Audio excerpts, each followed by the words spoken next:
Tonight, a Liberal MP from Newfoundland and Labrador is calling for a review of Justin Trudeau's leadership. Plus, well, it's a cold day all across the province, but you won't find too many people sitting at home whining about it.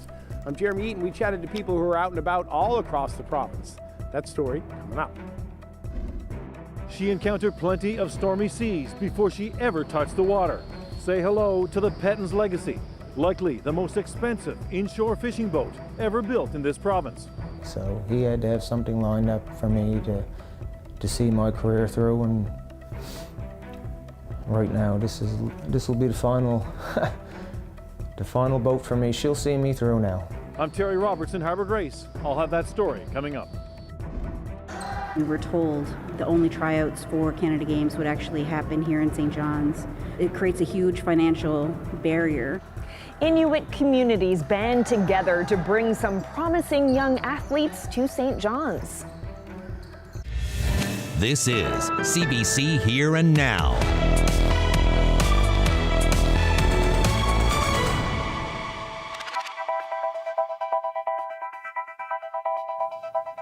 Good evening and welcome to Here and Now. Newfoundland and Labrador Hydro says it reached a seasonal peak in electricity usage this morning as much of the province faced bitterly cold temperatures.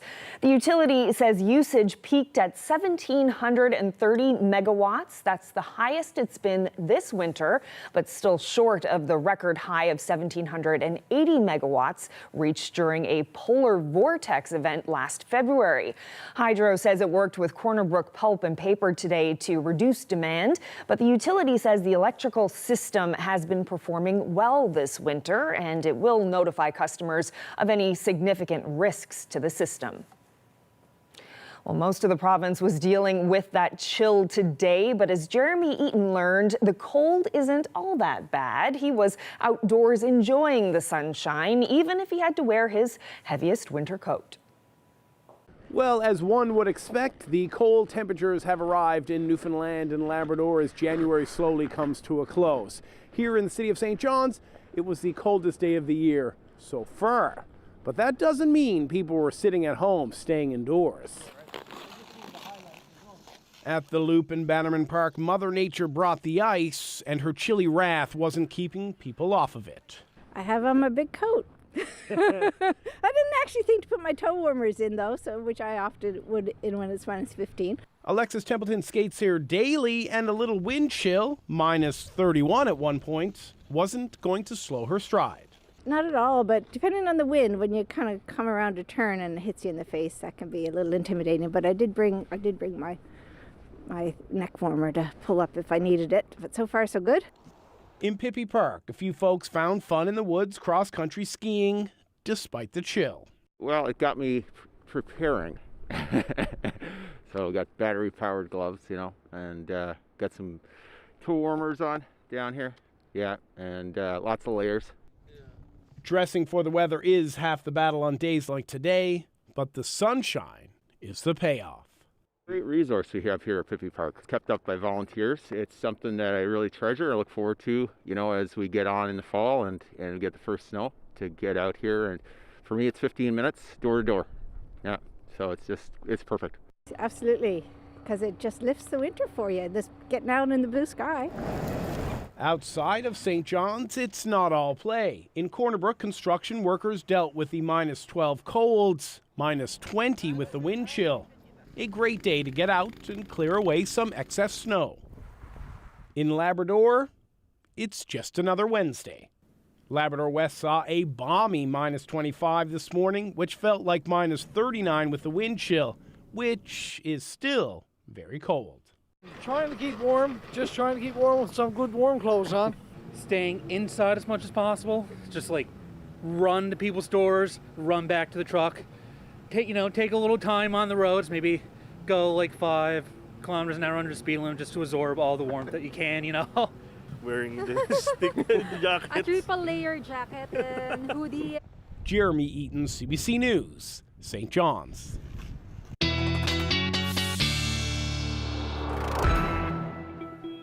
Sunshine here in the east absolutely did look lovely, but let's take a look at some of those wind chill temperatures, the wind chilliest temperatures that we did have in St. Anthony on the island, bottoming out last night at -40, Gander -33 overnight, Bonavista -30 around 5:30 this morning, in St. John's -31, like Jeremy just mentioned. Now that wind chill temperature was at 6:30 this morning.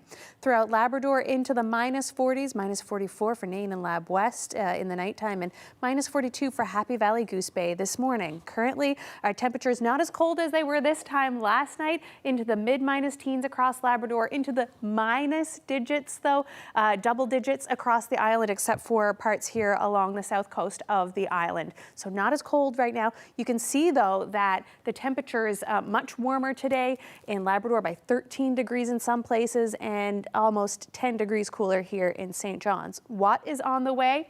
Well, tonight it's still going to be cold, but not as cold as it was last night. Windy, we've got a wind warning in St. Anthony, flurries and blustery tomorrow. Some sun and cloud though on Friday. We'll talk about all that coming up.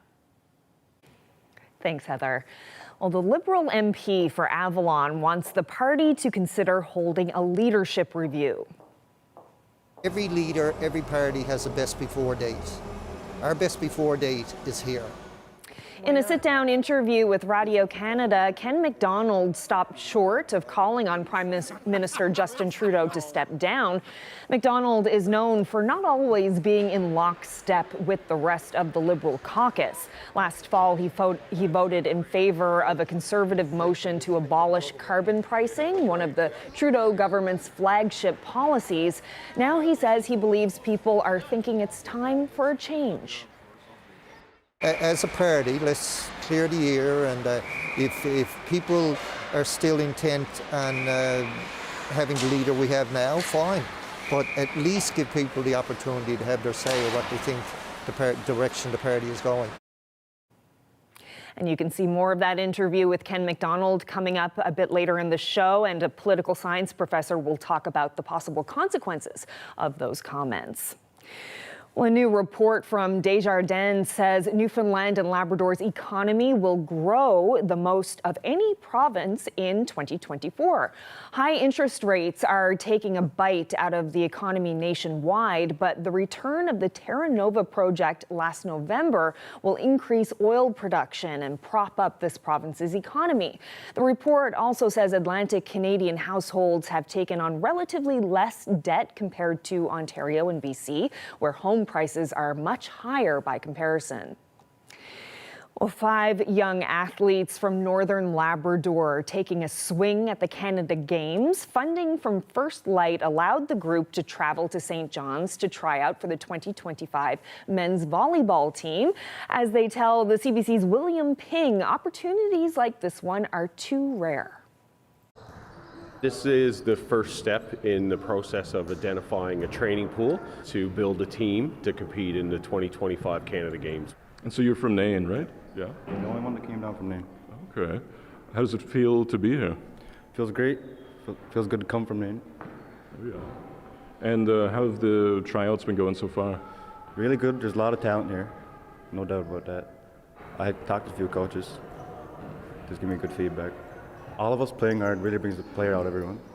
When it comes to Northern Labrador, the high cost of living, it creates a huge financial barrier when we were told that the only tryouts for Canada Games would actually happen here in St. John's. So I think a lot of parents, community members scrambled to make sure that their children had equal opportunity. What's the volleyball scene like back home? Back home it's not the best. All we got is like rec nights. Everybody plays. We got nothing else to do in Nain, just volleyball all the time. We're so deserving of these opportunities, and those opportunities unfortunately are not dispersed equally in our province, because when you look at the higher elite levels, those often happen here in St. John's. Coming from Inuit communities, we always kind of band together and try and help each other out. Volleyball brings a lot of pride to me, making everyone back home proud, showing off my talent and skills. I know that in the past with past Canada Games teams, I have tried to get to different areas. So hopefully funding comes through. You know, getting to the remote parts of Newfoundland and the big land has been a challenge in past Canada Games cycles. But, you know, we will try to do everything we can to provide equal opportunity so that everybody has a fair chance to represent our province. Well, it's a game-changing moment for Canadian sport. Canadian Paralympians will now be financially rewarded for the medals they win at the Paralympic Games. $20,000 for gold, $15,000 for silver, and $10,000 for bronze. And that's the same amount Canadian Olympians receive. And a Newfoundland and Labrador Paralympian says it's the end of a years-long fight.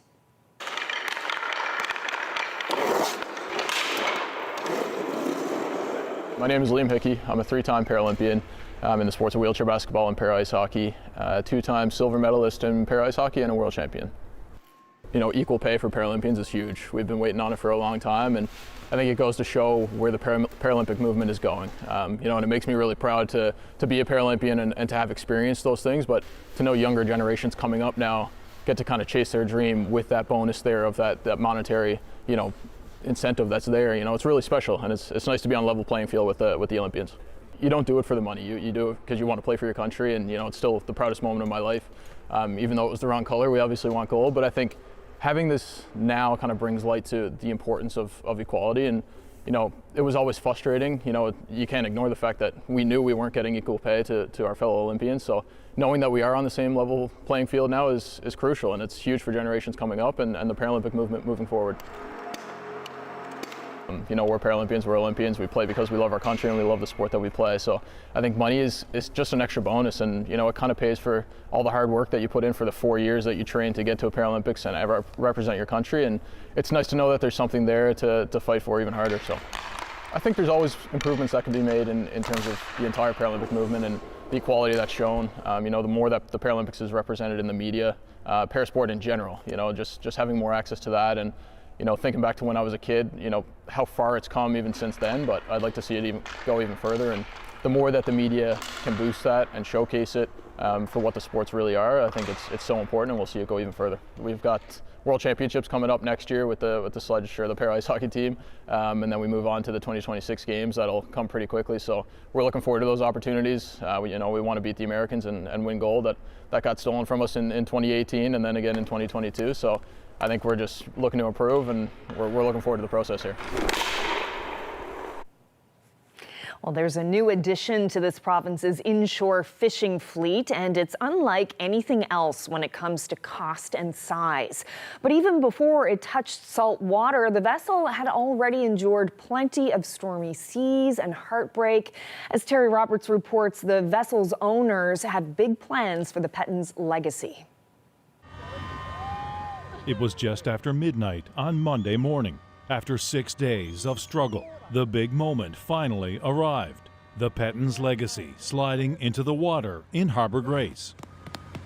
Relief all around as this impressive vessel floated free. A reason to cheer following 2 years of setbacks and struggle, including the heartbreaking loss a year ago of the man who started it all, Portagrave fisherman Dwight Petten. But a loyal son who picked up the torch and is finishing the job in his father's honor. I think he'd be overjoyed. He would be extremely proud. All I can think of is how Dad would have felt here today and how proud he would have been, not only of the boat, but of his son. It's likely the most expensive and largest fishing vessel ever built in this province for the modern inshore sector. 27 meters long, nearly 10 meters wide, weighing a stout 400 tons, the maximum size the rules will allow, and the price tag north of $10 million, about 30% over the original budget. Vessel designer Rick Young said it was a complex job for him and his team at TriNav, but he has high hopes for the Legacy and its crew. I don't question the success of this vessel and Matthew Petten himself. The Legacy is a nod to the late Dwight Petten and his father, Willie, both trailblazers in the fishing industry. This veteran boat artist said he's honored to have played a role in the project. When I'm doing the painting, especially of Dwight and Willie, it's touching to the heart to me, because they were very, very special, and they're very, very aggressive fishermen, and I'm very, very proud to work with them. We want to be informed, and we want to be involved. Just like Dwight Petten once did, the Petten's legacy stands out, and not just because of its immense size or the purple paint and impressive art that covers its sleek exterior. The Pettens overcame one hurdle after another to make this happen: a pandemic, a disastrous collapse in the catch price for crab last year, financial turmoil at the shipyard, where a court order is keeping creditors at bay, forcing the Legacy's crew to play a large role in the construction process, working alongside nervous shipyard employees who did their very best, says Petten. From what we were told, how things were going to go, took quite the turn in these last few months. Then there was the 6 pressure-filled days of this, trying to coach the Legacy into the water, a challenging launch effort that required an army of determined people, powerful machines, a unique bed of sturdy airbags, and the expertise of an American heavy lift company. The Legacy proved to be a stubborn participant, and heavy winds also meddled in the process. Nothing goes as planned, but we persevered and pushed through. But the biggest blow of all, Dwight Petten being diagnosed with cancer in spring 2022 and passing away last January, age 56. So as he relaxes on the bridge, Matthew can't help but think about his father. I guess the only thing is now,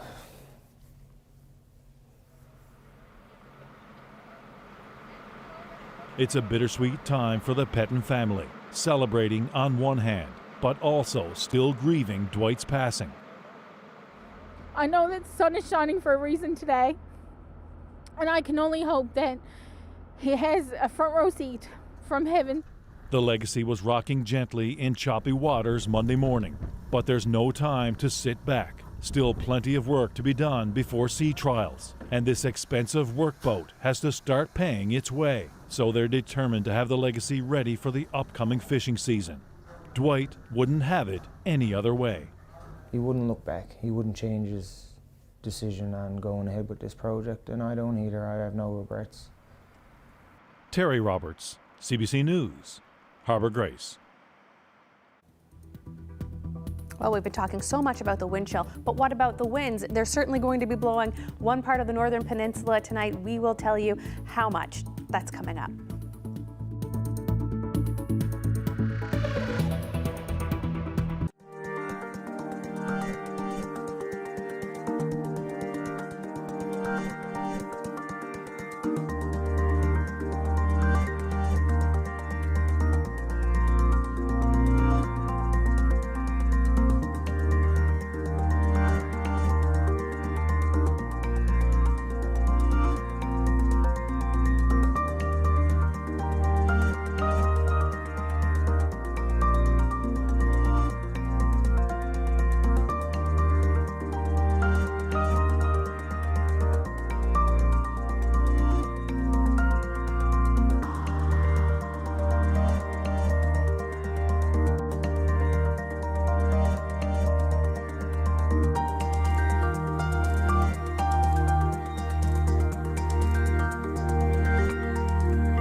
Well, Heather, as Jeremy showed us earlier in the show, it was a beautiful, sunny, but bitterly cold day. Even my dogs didn't want to go out in it.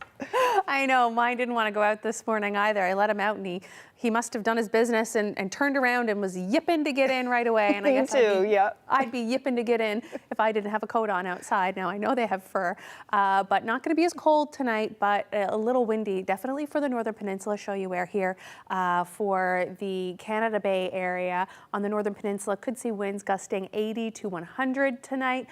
The rest of the province, 60, 70 is what we'll see, but we'll talk about that a little bit more now. Taking a look at the future tracker, though, as we head into midnight, we'll see some snow from Labrador moving southwards, developing across the southwest, west coast, Northern Peninsula. And as we head towards midnight, we'll see that push across the island, and by morning, it will be starting to make its way eastward with a little bit of freezing mix, it looks like there as well. The wind chill temperature outlook, not so bad as last night.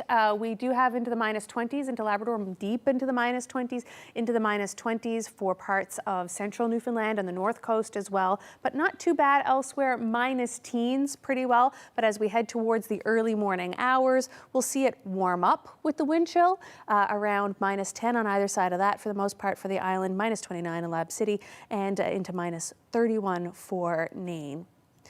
And as we go into tomorrow, it looks like we'll see some of those wind chills backing off, especially in the east part of the island, warming up yet again for the west coast of the island. Tonight, though, taking a look at our temperatures there, still into the mid-teens for much of Labrador. We will see flurries across Labrador. For the most part, we'll see winds switching to the northwest, gusting to 60. Flurries down the Northern Peninsula and the west coast here as well, and even into central and Grand Falls, Windsor. But we'll see some increasing cloud for Gander and the Boot as well, and Bonavista Peninsula. Clear skies for eastern Newfoundland in the Avalon, where we are here in St. John's tonight. Taking a look at our winds, the winds, something to talk about as well.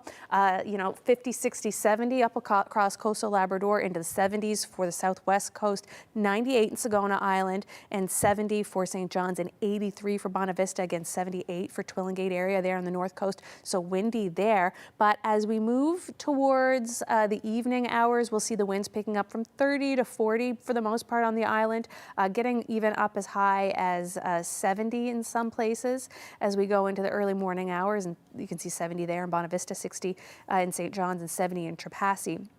They will abate as this system moves off, dropping back by tomorrow afternoon. Taking a look at our future tracker for tomorrow, we will see this snow here move across the island tomorrow. So everyone's going to get a shot of something, 2 centimeters, 5 centimeters, perhaps as much as 5 to 10 on the west coast. So when you wake up tomorrow, you're going to see this move by lunchtime in the afternoon. The snow will be here on the east coast before it moves away, and we have some clearing for Labrador and some cloud for the rest of the island by bedtime. Taking a look now, a closer look at tomorrow. Temperatures between 0 and 1 pretty much for the eastern part of the island. Chilly though in the morning, -12 with the wind chill. As we move towards central, temperatures 0 for much of central, -1 in Grand Falls, seeing those flurries as well. Through central, your wind chill will be between -13 and -15. For the Conagra Peninsula, Harbour Breton, 2 degrees is posted here, feeling like -10 though when you wake up in the morning. For the west coast, tomorrow temperature between 0 and -2 for you folks. Winds switching around to the northwest, gust into 60, feeling like -12 with the wind chill for you folks. The south coast, your wind chill values will be a little bit more of a range. Between 0 and 2 degrees, you'll see between -10 and -13. On up to the Northern Peninsula now, we will see our temperatures for the Northern Peninsula at -4 with some flurries, between -16 to -20 with your wind chill. For southern Labrador, cooler. We have a much wider range. We'll see some flurries for the Straits and for Mary's Harbour at -7. Your wind chill will be on the lower end of that range there, but Cartwright you could see at -13 with a mix of sun and cloud and possible flurries, -30 with your wind chill. On up to the rest of Labrador now, temperatures into the mid-teens for the most part, winds gusting to 70 on the coast, and your temperatures could get down to -33 33, minus 34 with that wind chill. What lies ahead for the rest of the week and going into the weekend? Well, you're going to have to stay with us. Thanks, Heather. Well, for generations, Innu lived and traveled on the land throughout Labrador, but in one generation, Innu were settled in 2 communities. Shahajit's health director says that turned traditional life upside down and left some Innu with addictions and mental health issues. Mary Pia Benowin spoke about that to the inquiry into the outcomes of Innu in the child protection system. I believe that change happened so fast, and people are trying to get there as fast as it came. It's just a change that happened. It almost like it was an overnight change, and people feel that. The elders felt it and said, what is happening to our children? What is happening to our people? This never happened before. And now it's so rampant, all those social issues are there and attacking our people, especially our youth. It's just a matter of time, I think, before that crisis turns into a disaster, and then maybe we can come as a community and work as teamwork, try to combat these social issues that are out there, but yet it has to, the old saying, I guess, it's got to get worse before it gets better. All of a sudden I flipped not only my life upside down, but our whole family's life upside down with a cancer diagnosis. There's no such thing as a good time for it, but especially not when your missus is 33 weeks pregnant. Well, it's been a wild few years for Mike Daw. Multiple surgeries. We're catching up with the family man and Ironman competitor as he gears up for another round of cancer treatment.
Hi, I'm Adam Walsh, host and producer of The Signal. Every day on the show, we talk to people across Newfoundland and Labrador and talk to people in communities about the issues that they are facing. But there's something that you notice when you talk to people. It's that everyone has a backstory and everyone is going through something. And a lot of times, this has to do with perseverance in people's daily lives, day after day. So we figured, hey, let's talk to people one at a time, one-on-one, to hear their stories as they talk about how they work through life. Here's the first episode. And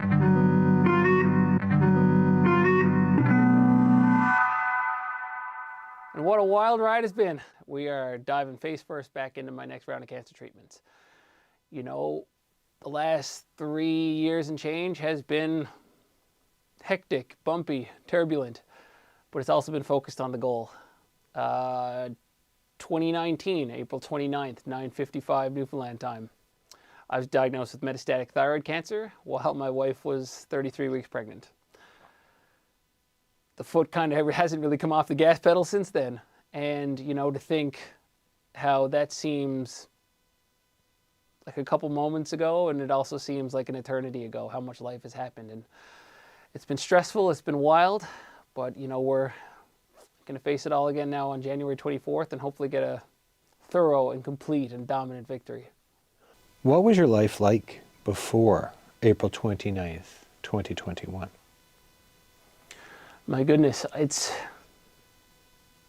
hard to even recall that kind of sometimes just because I'm just so in the midst of it right now. It's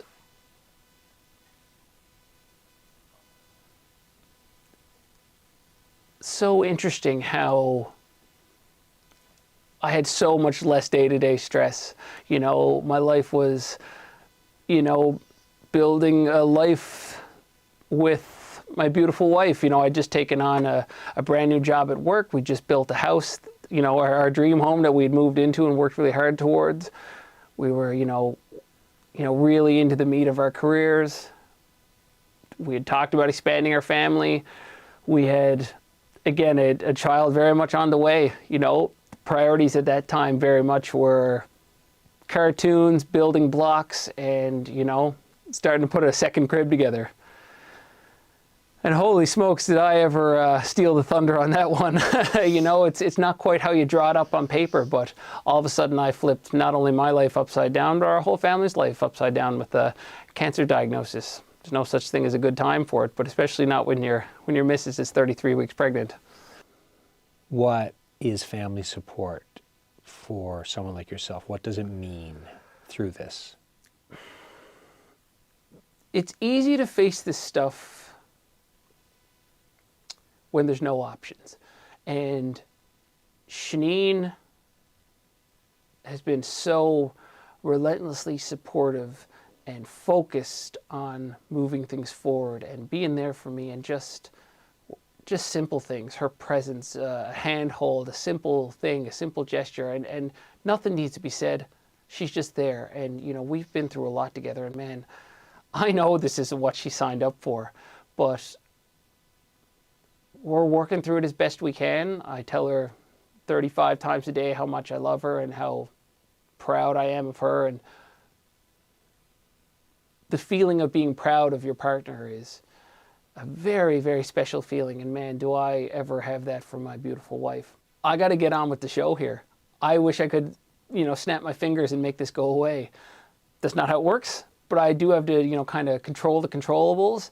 I have to very much control what's between the ears, and to know that I have the love and support of the wife and kids behind me. Again, it just makes it so much easier to dive face first into that. Whether it's running or being able to kiss your wife or hold your kids when there's days that you can't, and you can't do the things you love, or you can't be with the people you love because you're in a hospital room in isolation for a round of treatments, or it makes you appreciate and hyper aware of the people and the places and the blessings and the things around you. Because man, oh man, when that's not in your control, it can be a very scary time.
Well, we return now to part 2 of our feature interview with Mike Daw. The Ironman competing father just began his next round of cancer treatment.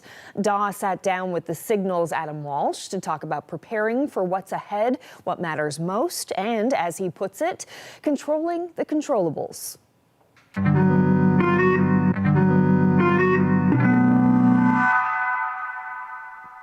Do you get scared? All the time. It's so funny that the timing of this conversation. I mean, again, like all the healthcare professionals, it's well-intentioned, but all the healthcare professionals that tell me, oh, that's a good cancer to get. Oh, there's nothing to that. It's like, man, like the next person that tells me that, I'm like, I'm gonna snap, because none of them have been through it. Like, I don't want to be pitied, but man, this is far from straightforward or easy. I, from the get-go, was told that this was nothing. And meanwhile, this is like controlled, like the mental and physical health of not just me, but my whole family for 3.5 years now. And take it back to September of last year. I mean, I was told my cancer was in remission. And 44 hours later, I'm told that my results are read to me wrong, and that my cancer is very much not in remission. It's spread. I have a large tumor in my neck, and when they actually got me in for surgery, it turned out to be 6. I mean, I've been burned here a few times. And again, like, obviously no one was intentionally trying to rain on my parade here, but like, this has been, man, quite the wave to ride. I've had plenty of days as the hammer, and I've had plenty of days as the nail. I am going into this right now on January 24th. I mean, I can't just live in fear every day, but I can't exactly say I'm excited about it either. I wish I could, you know, just face it right now, but we're stuck in waiting. And I mean, all I can do is, you know, control my thoughts as best I can, hug the wife and the kids as close as I can, and tell them how much I love them every day. And I mean, I'm going to control the controllables, and we're going to hope for the very, very, very best, because it's a very vulnerable spot to be in right now. I mean, I've always been a pretty, you know how I'm thinking. I'm not shy. I communicate my feelings. I've been pretty upbeat.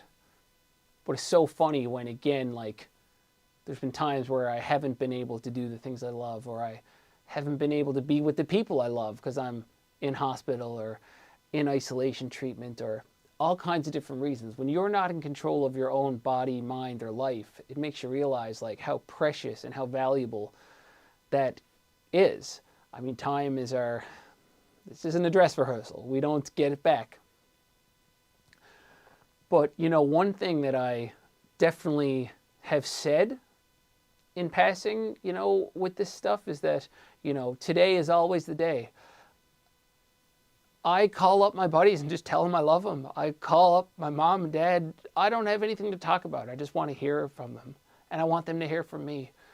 I don't care if it's big, small. I mean, again, I just send messages to my buddies and just tell them I love them and how much I appreciate them. And, you know, I said to you yesterday, like, I carry a lot of guilt with this stuff sometimes. You know, I can't believe how much I've put my family, my friends through. And, you know, that, you know, the worry and the stress that I've caused them. But man, like, how much I value them and how much I appreciate them now more than ever.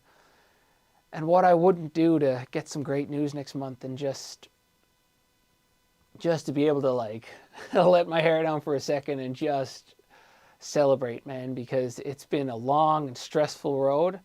And again, like, the docs have been very upfront and brutally honest about this. There's no other way. Like, this is very likely to come back. I'll be very closely followed for the rest of my life. I'm a human lab experiment right now.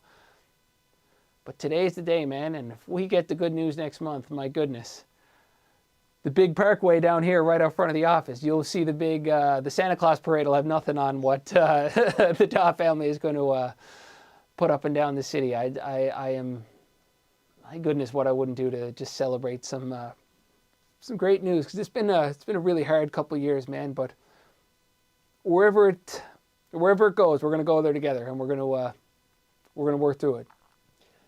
Mike Daw, I wish you good health, and I thank you for coming in and sharing this. Thank you very much. I can't wait to share the good news with you, because we're going to do this. Thanks, man. Thank you for having me. Here's hoping he gets that good news. Our thanks to CBC Radio's The Signal and host Adam Walsh for that. What you saw there was just a part of their conversation on how cancer has changed but not conquered Mike Daw's young family. And if you'd like to watch or listen to the rest, you can head to our website, cbc.ca/nl. Well, earlier in the show, we heard from Avalon MP Ken McDonald, an outspoken Liberal member who wants the party to undergo a leadership review. Last year, he was at odds with the Trudeau government over carbon pricing. Now he says he believes voters are thinking it's time for a change. He made the comments in a sit-down interview with Radio-Canada reporter Laurence Martin. I think in Atlantic Canada is much the same as the rest of the country. It's there's almost a hatred out there right now for Prime Minister Trudeau. You feel it? Yeah, oh yeah, I hear it. I hear it. At the door? At the doors, at events I go to, people will bring it up. Somebody will send me an email and say, like, if you're on next time, Ken, I had an email recently, and this gentleman who I've worked with in a certain organisation since I've been elected, and he said, the only thing that will hurt you in the next election is your leader. What do you think about that? I think he's close to the sentiment of the majority of people in the country right now. So does that mean he should go? I think that's the decision he has to make. I don't think it's up to me or anyone else in the House of Commons to say they think he should leave or resign or give up or whatever. So next election, are you worried that for Atlantic Canada that the Conservatives could make gains? Oh, I think they will make gains the in Atlantic Conservatives? Canada. Yes, yeah, I think they will. I don't think anybody will sweep it like we did in 2015. It'll probably split a lot more evenly, I think, if the election were held tomorrow. I think it would probably split pretty evenly between Conservatives and Liberals. How do you explain that? The government now of the day, the Liberal government, is getting an old government. People are maybe thinking it's time for a change. I mean, I tell everybody, every leader, every party has a best before date. Our best before date is here. So we either got to change things up in a way to make people think we're new again, or we're able to do better going forward. But that's not something I have control of. So I think the next election will be probably one of the most difficult elections we've had run in this country in a long time. You seem to suggest that there needs to be some sort of a shake-up, like maybe a leadership shake-up or something. Like there needs to be something. Even a leadership review, right? Like you want a leadership review? A leadership review. Like normally, in most circumstances in politics, and especially in the federal government, if you go from a majority government to a minority government, there's supposed to be a leadership review. That hasn't happened. And we went to a minority government in 2019. To another minority? Yes, yeah, 21 to another minority. Yeah. But 19 was the first minority, and then we went to another minority in 21. So you think at least there should be a leadership review in the Liberal Party? Yes, let's clear the air. Let's, as a party, let's clear the air, and if people are still intent on having the leader we have now, fine. But at least give people the opportunity to have their say of what they think the direction the party is going. And if there were a review like that, would you continue supporting Justin Trudeau, or would you look for somebody else? I would want to see the slate of candidates that would come forward and hear from them individually, and then I would make up my mind. Okay. So it's not clear for you right now whether Justin Trudeau is the right leader for the Liberal Party? No, it's not clear. Well, what's also not clear is the impact McDonald's comments will have. Alex Marland is with the political department at Acadia University in Nova Scotia. He thinks McDonald's candid criticism of his party's leader will reverberate. Just to put in perspective, when I saw this news story, for me, my mouth, like my jaw kind of dropped. This just does not happen in Canadian party politics. It does not happen to a prime minister unless that prime minister is on the way out. It is really, really unusual to see a member of a political party publicly essentially say that they think it's time for the leader to take a walk in the snow. And if they do that, usually the consequence is they're thrown out of the party. And one thing that's very different about Ken McDonald saying that he thinks that it's time for a leadership review is that I don't get any sense that this is an MP who has political ambitions of wanting to become leader himself or being aligned with somebody who does. I think Ken McDonald just seems to be saying what a lot of people across the country are saying. And he did that a lot when it came down to being able to represent his constituents around putting a price on carbon and the economic impacts that was having for people in his electoral district. So I think Ken McDonald carries a lot of weight among a lot of people because he seems like a decent guy who's just saying what he thinks is the right thing to say. And that makes it really, really hard for the Justin Trudeau Liberals to figure out what to do about it.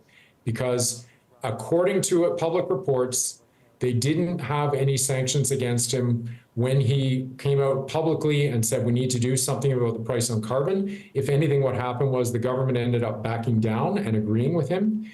So now he's going out and publicly making these comments. The real question becomes, to what extent now does the media start smelling blood in the water? Do they start asking other Liberal MPs, whether named or unnamed, if they agree with Mr. McDonald? Does this feed a news cycle? Does this continue? Or are the Liberals able to just kind of get this to go out of the news and off the news cycle? I think it is relevant that we're hearing about this at the start of 2024, because when the calendar changed, in a lot of people's minds, we got that much closer to the next election. And for a lot of Liberals right now, that's not looking like a good outcome.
Hospital.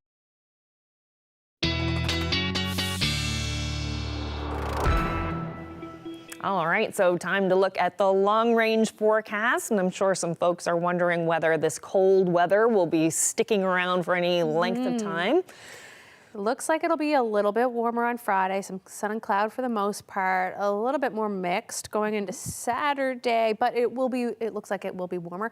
But if we look further afield, it looks like we're going to have another cold snap again towards the end of the weekend, maybe going into Monday. All right. So, keep the blankets out, keep the warm stuff out, because you're going to need it again because we're heading towards February. But let's take a look a little bit about what we should see Thursday evening into Friday. You can see some clearing there throughout Labrador Thursday evening with this shot of snow that we're supposed to get. We were talking about earlier in the weather. That'll start to move off and some more cloud will fill in behind it. And for Friday, what that will leave in the afternoon is a pretty decent day right across the province. So we will, for the most part, see sun and cloud on the island, temperatures between -5, -6 for the most part. For Port aux Basques, -2, so a touch warmer there. But as you go up the west coast and the northern peninsula, we will see the sun and cloud, but we will pick up a chance of flurries along with that. In through Labrador, you will see through the Straits in St. Anthony, -6, -8 degrees. Sun and cloud as well, but that chance of flurries, and -8, -9 through western and central Labrador, and even out through the coast in Cartwright, where you will see a flurry or two as well. Nain, the sun and cloud, cooler, -16. For Friday evening, we'll see some of that cloud move off, but in behind it, we could see a shot of snow here across parts of Labrador, and you might see a flurry mix down here on the south coast of the island. Chance of a flurry for the Port aux Basques area, Marystown, and even possibly on the southern Avalon. Your temperature around 0 degrees there. In St. John's, -1. Some sun through Gander, but picking up a chance of flurries again for the rest of central Newfoundland and the west coast between -1 and 1 degrees. St. Anthony, -5. And look at that, some sun and cloud. Similar conditions to the Straits and Cartwright, just a touch cooler though in Labrador. Looking like a pretty decent day Saturday in Happy Valley Goose Bay. Some flurries for Nain and Labrador West, -8, -9 respectively. As we get into our long-range forecast for St. John's and eastern Newfoundland, those flurries on Thursday, Friday, Saturday, Sunday, not looking too bad. Some sun and cloud or some cloud, and picking up a chance of flurries again on Monday, with temperatures dropping back into the minus double digits on Monday and -12 there in the overnight so far, looking like that. When we go into central Newfoundland, not too bad. Some more flakes there in the forecast. Thursday, Saturday, Sunday could see some flurries, with the temperatures really dropping back Sunday night and into Monday, -23 there and -21 in the overnight and Sunday and Monday. For western Newfoundland, some snowflakes there for you as well on Thursday, Sunday and Monday. Temperatures dropping back, but not quite as bad as central Newfoundland. And as we go on up into Labrador, some flurries are possible Thursday, Friday for the east, and some sun and cloud Saturday, really dropping off there. You can see it getting chilly Sunday into Monday. Same thing for western Labrador, getting chilly, but sun and cloud Sunday and Monday. And I'm going to leave you with this majestic creature. Gorgeous. Isn't he nice? It's a beautiful. And this picture was sent to us by Anita Noseworthy. She captured this in Whitburn in her backyard, and he looks hungry. He looks like he's scouring her backyard for a meal. Hopefully there are like no small creatures around. But yes, what a beautiful animal that is. It's always so exciting to see a bald eagle. Isn't it? Yeah, it really is. They're Just so gorgeous. And interesting, that drop off in temperature, you weren't kidding, on the weekend from Sunday until Monday. So plummeting. Yeah, gotta settle in. We're just in January. We still have February left, so settle in. Well, that's it for us. Thank you so much for spending part of your evening with us. Good night.